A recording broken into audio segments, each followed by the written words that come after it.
Well, former players from the troubled Collingwood Football Club have been the latest to issue a statement about the damning report into systemic racism within the club. It follows the sorry letter penned by 150 current players this week. The statement from the past players does not contain an apology, but calls for the club to ensure processes are in place to deal with issues such as racism when they occur. The Do Better report was commissioned by Collingwood and follows racism complaints by former player Heritiya Lumumba. I spoke to Heritiya a short time ago. Heritiya, welcome. Thank you. Thanks for having me, Patricia. What's your reaction to the letter from the players? Look, my reaction to in regards to the letter that I saw from the players is that although I don't really question whether or not there are players within there and staff within Collingwood that genuinely feel a sense of embarrassment, shame and remorse for what the revelations of the report have been. I have to say it's somewhat surprising to me, given that the club itself, the leadership of the club, I should say, is yet to take accountability for what the report has detailed.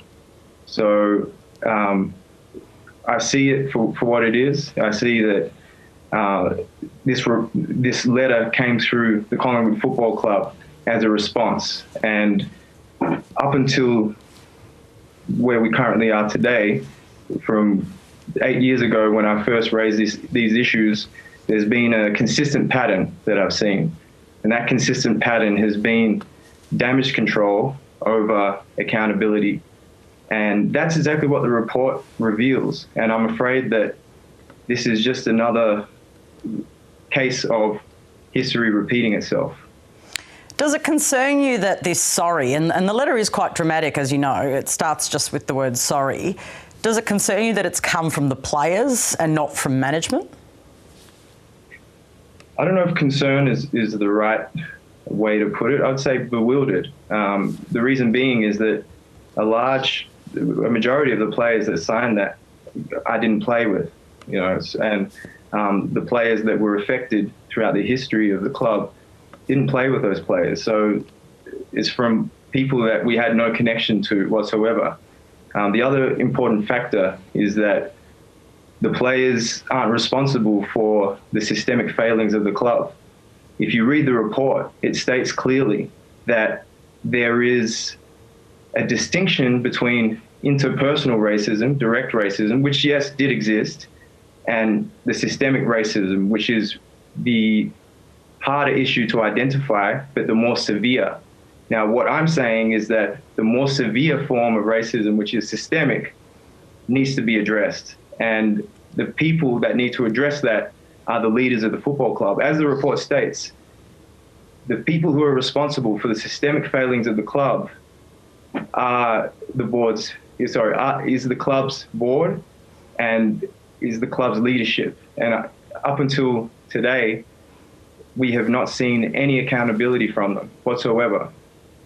I interviewed Darcy Moore, one of the players who was instrumental in this letter, I understand, and he says it did come from the players because they did feel a sense of shame to be associated with a club that would do this, that would have this legacy, that it was something that they wanted to take a stand on because they also want to hold the leadership to account to implement the report's findings, which I did take kind of as a message from them that they did want to hold the club accountable. Is that their job?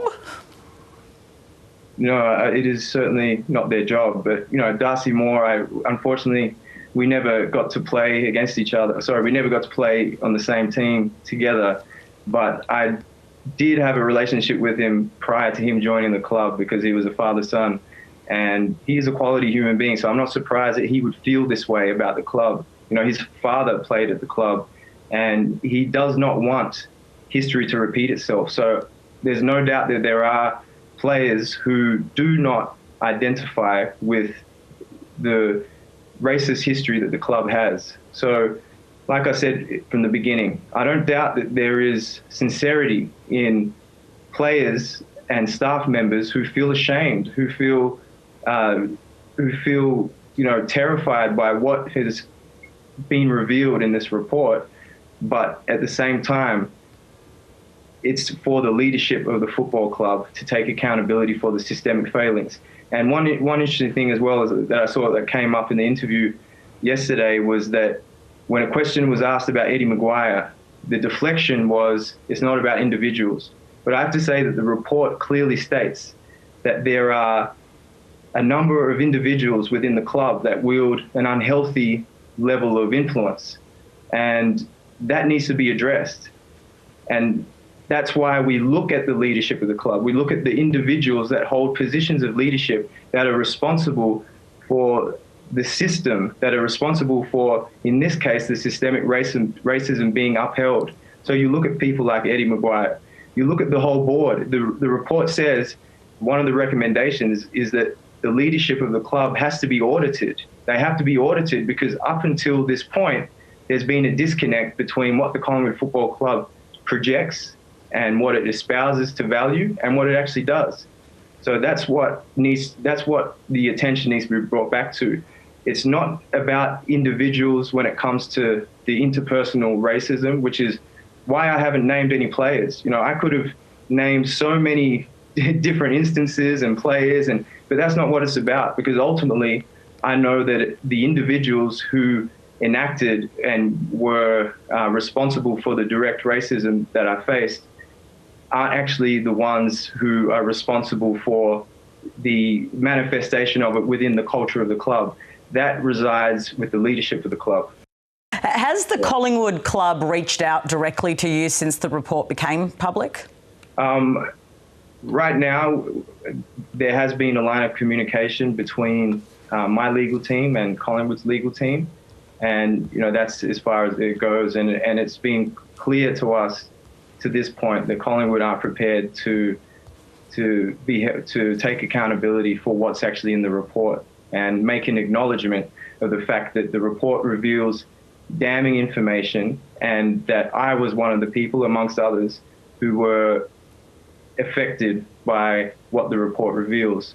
And it really is what has transpired this week when it comes to the way Collingwood has handled this whole episode has really given me an indication of how problematic and how toxic the club is in regards to the way that it deals with issues that it should take accountability for, because it's all about damage control. It's all about denial. It's all about how can we use our institutional power to influence the masses who are watching, so we can continue to project an image that simply is an illusion. Why would it mean so much to have the club and Eddie Maguire specifically himself come out to apologise? Well, I've got to make it really clear that there's a distinction here. I've never asked for an apology from the outset. The first thing that needs to happen is an acknowledgement, you know, because how can you apologise to someone if you haven't made an attempt to walk a mile in their shoes? What are you apologising for? Because an apology is generated from empathy, a genuine apology.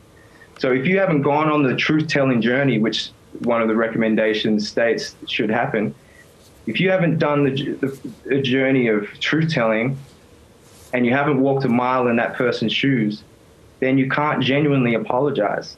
So I'm not asking for an apology from the outset. I'm asking for an acknowledgement, just an acknowledgement of the fact that everything that was in the report, you can go through it, you can see that it mentions that there was serious harm that was inflicted on individuals, on communities, and on families. There was also a large price paid for people that spoke up and brought these issues, the issues of the culture, to the people who were supposed to enact on that information to provide safety for the employees. And there hasn't been an acknowledgement of that. Just an acknowledgement. Once there's an acknowledgement, from there you then can have something to talk about. You can expound more on the acknowledgement because you're acknowledging facts. Now, there are facts that have been stated not only in the report, but let's not forget that there were 7 former players who have gone on the record to speak about the systemic failings of the football club. And there hasn't been any acknowledgement of that. And until there can be an acknowledgement of that, we'll just continue to see this damage control, and it's rather unfortunate. And I really feel for the club's supporters who are hurting right now. I really feel for the members who are putting in their money.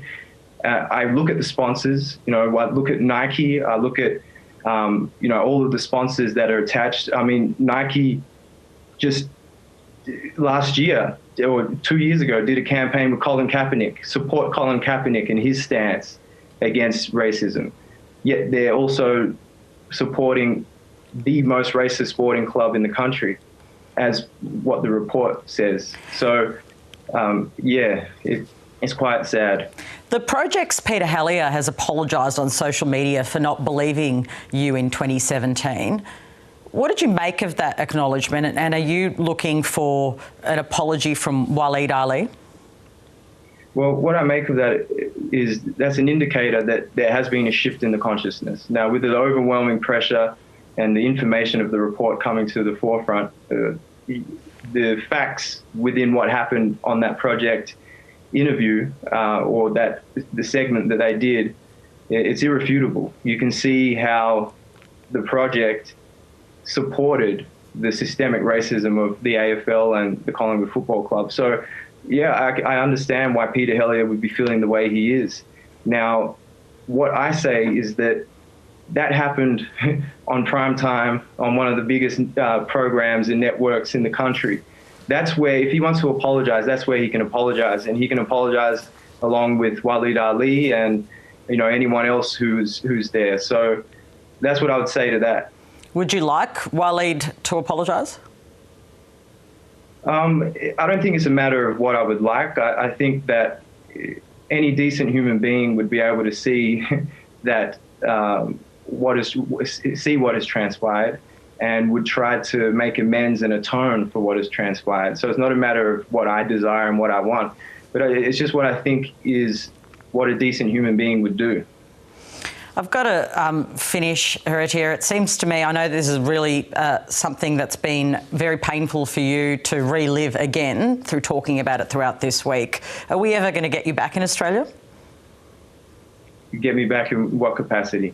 Are you going to come back here, or is this country for you a real trigger? Is this place a really difficult place for you? Oh, no. I don't want anyone to think that. Australia, the continent, is one of the most profoundly beautiful places that I have ever been in my life. I'm proud of that land. I'm proud of the hundreds of nations that have been on that land for tens of thousands of years.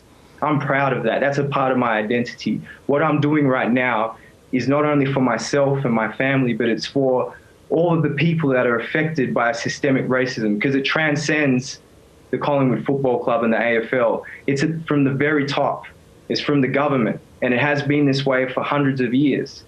So the way I connect to Australia is not through the way that perhaps people think, but I am forever connected to the people of the land, and I am indebted to them, because I wouldn't have been able to achieve what I achieved without their sacrifice. So absolutely, I can't wait to take my shoes off and walk on that sacred land.